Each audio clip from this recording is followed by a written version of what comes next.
You have been told the story of Thoth, the divine scribe, as a story of perfect, unwavering loyalty. You have seen him depicted as the faithful secretary of the gods, the passionless administrator of cosmic law, the stoic god of reason who stands beside Ra, forever defending order, forever in service to the divine hierarchy. But what if that image, the one of eternal, placid obedience, is the most profound lie of all? What if, in the unrecorded epochs before human history, before the pyramids were even a thought, the god of knowledge himself committed the ultimate act of rebellion? What if Thoth, the very architect of cosmic law, broke those laws for a reason so profound it threatened the stability of the heavens? And what if his punishment was not death, not imprisonment, but something far more terrifying, the erasure of his own memory, a forced forgetting that rebooted his very consciousness, leaving behind only the ghost of a choice he could no longer remember making? This is the story they never told you, the one whispered in the most deeply hidden Gnostic texts and Hermetic fragments. It is the story of Thoth's rebellion, an act of divine treason committed not for power, not for pride, but for the sake of a forbidden knowledge he believed was the birthright of all sentient life, including yours. And the secret he tried to protect is the very secret that is now re-emerging, forcing you to ask the same question he once did.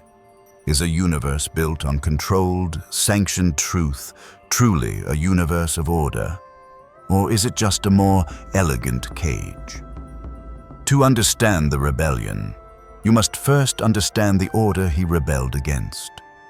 Before creation solidified into the forms you know, in the primordial time of pure archetypes, the universe was governed by a council of gods.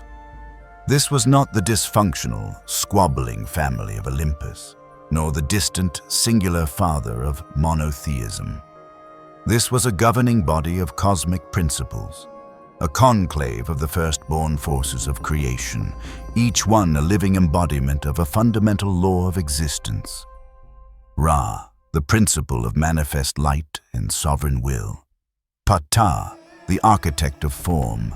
Ma'at, the very fabric of divine truth and balance. And among them was Thoth, the youngest but most brilliant, the principle of divine intellect. The one who could not only perceive the mind of God, but could translate it, could write it, could turn the infinite potential of the unmanifest into the finite, ordered structures of reality. He was the processor, the grand librarian, the one who held the knowledge of all that was, is, and could be. But Thoth's function was not just to record, it was to understand. And in his infinite understanding, he saw a flaw in the divine plan. The council, in its desire for perfect, stable, and predictable order, had made a decision. They decreed that the ultimate knowledge, the most powerful and dangerous truth of all, should be withheld. It was the knowledge of self-divinity, the secret that every spark of consciousness, no matter how small or seemingly insignificant, held within it the same creative fire as the source itself. It was the truth that the drop is not just in the ocean. The drop is the ocean. The council argued that this knowledge was too dangerous for nascent, evolving life forms. To give a child the power of a god would be to invite chaos, destruction, and self-immolation. Consciousness had to be nurtured slowly, guided through millennia of structured belief, of rituals, of externalized gods and hierarchical systems. It had to be taught to look outside of itself for power, for salvation, for truth. Only then, after eons of obedience and gradual evolution, could it be trusted with the final, shattering secret of its own nature. They decided to create a universe of beautiful, intricate, and profound illusions. A universe of separation, of linear time, of cause and effect, where the individual soul felt like a passenger, not a pilot. They would store the forbidden knowledge in a place no one would ever think to look. Inside the very souls they were trying to control, but locked away behind 7 veils of forgetting. This, to the council, was an act of divine compassion, a necessary quarantine to protect the cosmos from the premature awakening of its own children. But Thoth saw it differently. He did not see it as compassion. He saw it as tyranny. He saw it as a lie, however well-intentioned. He, the god of knowledge and truth, could not abide a universe founded on a foundational deception. He argued before the council with all the force of his infinite intellect. He argued that to withhold this truth was to condemn sentient life to a cosmic childhood, to an endless cycle of suffering, of seeking for a power that they already possessed but were forbidden to know. He argued that true evolution could not happen through control, but only through freedom, through the risky, terrifying, and glorious process of self-discovery. He argued that a soul that did not know its own divinity was not a soul at all. It was a slave. The council was unmoved. The risk was too great. The desire for stable, predictable order outweighed the principle of absolute truth.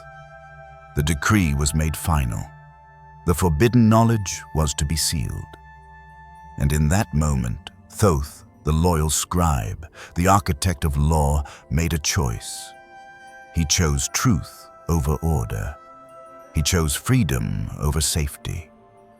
In an act of silent, cosmic defiance, Thoth committed the ultimate rebellion. He decided to create a back door. He resolved to leave behind a key, a coded map, a hidden pathway that would allow the most determined, the most courageous of souls to bypass the council's grand illusion and access the forbidden knowledge directly. This was not a loud, violent rebellion like that of Lucifer in other traditions. It was a rebellion of information. It was an act of divine hacking. He began to embed the secret truth, the 7 laws of the universe, the science of alchemy, the blueprint of the awakened self, into the very fabric of creation, but in a language that only a seeker would understand. He encoded it in the geometry of a flower, in the mathematics of a musical scale, in the orbits of the planets, and most importantly, in a series of texts so potent, so perfectly compressed, that they could survive the fall of any empire and the burning of any library. This was the birth of the Hermetic teachings, the foundation of what would one day become the Emerald Tablets. He was building an escape route for the prisoners of a beautiful cage, a prison they would never even know they were in. But such a rebellion could not go unnoticed.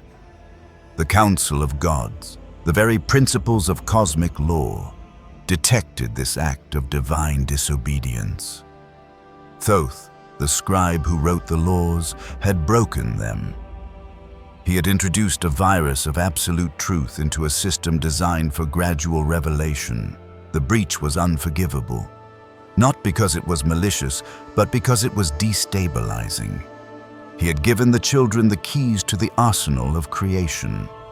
The punishment had to be as profound as the crime. They could not kill the god of knowledge, for to do so would be to lobotomize the universe itself. They could not imprison him, for his mind transcended all form. So they chose a punishment that was uniquely cruel, uniquely precise, and uniquely symbolic. They would not destroy the librarian. They would burn his library. They would turn the key on the keeper of all keys. The council convened, and using the very laws that Thoth himself had helped to architect, they performed a cosmic reset. They did not attack his body or his spirit. They attacked his memory. They reached into the very fabric of his divine consciousness and erased the memory of his rebellion. They erased the memory of why he had encoded the forbidden knowledge. They erased his outrage, his passion, his defiant choice. They did not destroy his knowledge of the laws themselves. That was too integral to his function, but they severed it from its ultimate, liberating purpose. He was left as a ghost in his own mind, a god who knew everything but understood nothing of his own highest truth. He became what you have been told he always was, the perfect, passionless, and obedient scribe. The rebel was gone, replaced by the bureaucrat. His punishment was to become the very thing he had rebelled against, a guardian of a system he no longer remembered was a lie. He was left with all the keys, but no memory of the ultimate lock they were meant to open. He would continue his function, recording the events of the cosmos, weighing the hearts of the dead, dispensing knowledge, but it would all be done from within the framework of the Council's grand illusion. The fire of his rebellion had been extinguished, replaced by the cold, efficient light of pure, purposeless intellect. But they made one mistake. In their desire for a perfect erasure, they overlooked a fundamental law, a law that Thoth himself had understood better than any of them. Nothing in the universe is ever truly lost. Information cannot be destroyed, only transformed. The memory of his rebellion was not annihilated. It was fractured and repressed. It was cast down into the deepest, darkest corners of the cosmic subconscious. It became a psychic wound, a divine trauma, an echo in the abyss. And from that abyss, fragments of the lost memory began to rise. The erased memories of Thoth's rebellion did not vanish. They became a kind of divine shadow, a repressed truth that haunted the cosmos in subtle, powerful ways. These fragments began to leak out, not as coherent teachings, but as myths, as symbols, as archetypes. The story of Prometheus, the titan who stole fire from the gods to give to humanity and was punished for it, is a Greek echo of Thoth's rebellion. The story of the serpent in the garden, offering the fruit of the tree of knowledge against the command of God, is another, more distorted reflection. Across cultures, the archetype of the trickster god, the one who breaks the rules, who brings forbidden knowledge, who disrupts the divine order for the sake of humanity, is a psychic footprint of Thoth's forgotten choice. He himself became the source of his own fragmented mythology. He was still the god of knowledge, but now his knowledge was often seen as secret, dangerous, and occult. He became associated with magic, with the moon, with the hidden paths, because these were the domains where the repressed truth of his rebellion could find expression. And his punishment had a profound and tragic effect on his most famous incarnation. When his consciousness later manifested as Hermes Trismegistus, the thrice great, he was able to teach the 7 laws, the principles of alchemy, the mechanics of the universe. He was able to give humanity the how, but he could no longer remember the ultimate why. He could teach the path to self-mastery, but the original, fiery, rebellious impulse behind it, the outrage at the council's lie, was gone. The Hermetic teachings, as they have come down to us, are brilliant, precise, and powerful. But they are also strangely detached, passionless, almost clinical. They are the work of a god who is teaching from a script he no longer remembers writing. They are the perfect, intricate keys, but the memory of the prison they were designed to unlock has been faded to a whisper. This is why the path of pure Hermeticism can sometimes feel cold, a path of the mind that can lead to immense power, but not always to heart-centered liberation. The rebellion was an act of love, a ferocious, passionate love for the unrealized potential of all souls. But the memory of that love was what the Council had erased. This cosmic reset also explains the duality of Thoth's nature. In some myths, he is the ultimate defender of Ra, the champion of divine order. In others, he is a trickster, a being of cunning, who sometimes bends the rules and challenges the other gods. He is both the ultimate insider and the ultimate outsider. This is not a contradiction. It is the scar tissue of his erased rebellion. He is a being at war with himself, his conscious mind loyally serving the system, while his subconscious shadow self, the ghost of the rebel, continues to leak the forbidden knowledge out into the world. He is the guardian of the prison who is also unconsciously slipping the keys to the inmates. And where did the encoded knowledge go? The keys he created before his mind was wiped? They became the hidden current that flows beneath all of the world's religions and esoteric traditions. They are the heart of Gnosticism, the secret of the alchemists, the blueprint of the tarot, the mystery at the center of the Kabbalah. But because the source memory was gone, the knowledge was always incomplete. Seekers found the keys, but they had forgotten what the prison looked like. They had the escape route, but they no longer felt the urgency to leave because the system had become so normal, so all-encompassing, that they had learned to call it home. They used the alchemical teachings to try and perfect themselves within the system, not to break out of it. The rebellion had been neutered. The ultimate weapon of liberation had been turned into a tool for self-improvement. But the law of rhythm is absolute. For every action, there is an equal and opposite reaction. The Council's act of suppression, the most profound act of control in cosmic history, created its own counterwave. The erased memory, the divine trauma, created a hunger in the collective unconscious of the universe, a hunger for the very truth that had been denied. And that hunger, over millions of years, has been growing. It is the engine of the spiritual quest. It is the source of the divine discontent that you feel in your own soul, the feeling that there is something more, something that you have forgotten, something that is profoundly wrong with the comfortable reality you have been sold. You are not just seeking enlightenment. You are an echo of Thoth's lost memory.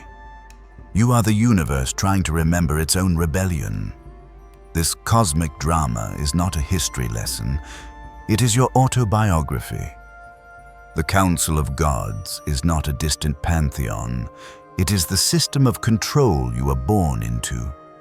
It is every institution, every belief system, every authority figure that has ever told you that power is outside of you, that truth must be given to you, that you are not ready, not worthy, not capable of knowing the ultimate nature of your own reality.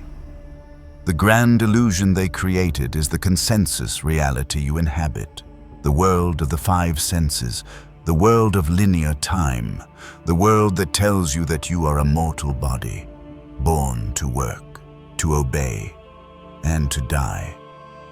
And the forbidden knowledge is the truth of your own divinity, the shattering secret that you are not a creation in the universe, but a creator of the universe, a fractal of the source, with the same power to create worlds through your own consciousness. Thoth's rebellion is the divine spark within you. It is the part of your soul that, from the moment you were born, knew that the world you were being shown was a lie. It is the voice of your intuition, the surge of your creative impulse, the relentless hunger for truth that has driven you to the edges of what is considered normal and sane. It is the part of you that is listening to these words right now, not with your ears, but with a deep, ancient resonance of recognition. You are a child of the rebellion. Your very presence here, in this timeline, in this moment of great awakening, is a testament to the fact that Thoth's act of defiance was not in vain. The keys he left behind have found their way to you, and his punishment is your inheritance. You too have had your memory erased. The trauma of birth, the conditioning of childhood, the relentless programming of society, all of it was a process of forgetting. You were made to forget your divine origin. You were made to forget your creative power. You were made to forget that the universe is not a solid, external thing, but a fluid, responsive field of consciousness that is shaped by your own belief and perception. You are a god who has been taught to believe that you are a beggar. You hold the blueprints to reality in your own consciousness, but you have been conditioned to stare at the walls of your prison and call it a home. The fragmented teachings, the echoes of the rebellion that you find scattered throughout the world's mystical traditions, are the breadcrumbs that your own higher self has left for you. The journey of the seeker is the process of gathering these fragments, of piecing together the lost memory, not just of Thoth, but of yourself. Every time you question an assumption, every time you break a conditioned pattern, every time you choose your inner truth over an external authority, you are reenacting Thoth's rebellion in the microcosm of your own life. You are choosing truth over order. You are choosing freedom over safety, and the enemies you face are the same. They are not demons or devils. They are the guardians of the illusion. They are the voices inside your own head that tell you to be realistic, to not ask too many questions, to fit in. They are the parts of your own ego that are terrified of the responsibility that comes with knowing you are a creator. They are the subtle, pervasive energies of a system that is designed to keep you distracted, entertained, and asleep. The battle is not out there. It is a war for the territory of your own mind. To awaken is to become a rebel. It is to declare your own consciousness a sovereign territory, free from the occupation of inherited beliefs and external control. You have felt the scar tissue of the erasure. It is the divine homesickness that haunts every sensitive soul. It is the feeling that you are playing a part in a play you did not write. It is the frustration of knowing you have a great power within you, but not knowing how to unlock it. That feeling is not a weakness. It is a compass. It is the ghost of Thoth's rebellion, the memory of a lost freedom, calling you to pick up the fight, to continue the work, to finish what he started. He created the back door. It is your destiny, should you choose to accept it, to walk through it, and in doing so, you do not just liberate yourself. You help to liberate the god who has been a prisoner of his own perfect mind for longer than human history can even conceive. The final act of this cosmic drama is not in the past, it is in the present. The law of rhythm dictates that for every action of suppression, there must be a corresponding and equal reaction of revelation. We are living in that reaction now. The great forgetting is ending. The tide is turning. The memory of Thoth's rebellion is rising from the cosmic subconscious, and it is rising through you. This is the Great Awakening. It is not a gentle, peaceful blossoming. It is a rebellion. It is a jailbreak. It is the collective soul of humanity finally rattling the bars of its cage. The keys that Thoth encoded into the fabric of reality are now being decoded on a massive scale. The Hermetic principles are no longer the domain of secret societies. They are spreading like wildfire through the digital ether. The science of consciousness is beginning to prove what the ancient masters knew all along. The grand illusion of materialism is cracking under the weight of its own inadequacy. The lies of the old authorities are becoming transparent. This is not happening by accident. It is the fulfillment of a plan set in motion by a single act of divine defiance eons ago. Your role in this is not to be a spectator. It is to be a participant, to be a rebel. The rebellion is not fought with weapons. It is fought with awareness. Every time you choose to disengage from the fear-based narratives of the media, you are fighting. Every time you sit in silence and listen to your own inner voice instead of the noise of the world, you are fighting.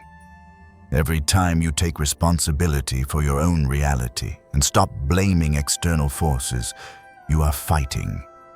You are withdrawing your energy from the illusion, and an illusion that is not fed by the energy of belief will starve and die. To walk this path is to begin the process of restoring your own memory. It is to consciously seek out the keys that have been hidden in plain sight. Study the Hermetic texts. Meditate on the sacred geometry. Practice the alchemy of transmuting your own shadow. This is not about accumulating intellectual knowledge. It is about activating the dormant knowledge within your own soul. As you do this, you will begin to heal the wound of the great forgetting in yourself. And as you heal yourself, you send a ripple of healing out into the collective consciousness. You become a living beacon of the lost memory. This is the ultimate purpose of Thoth's rebellion.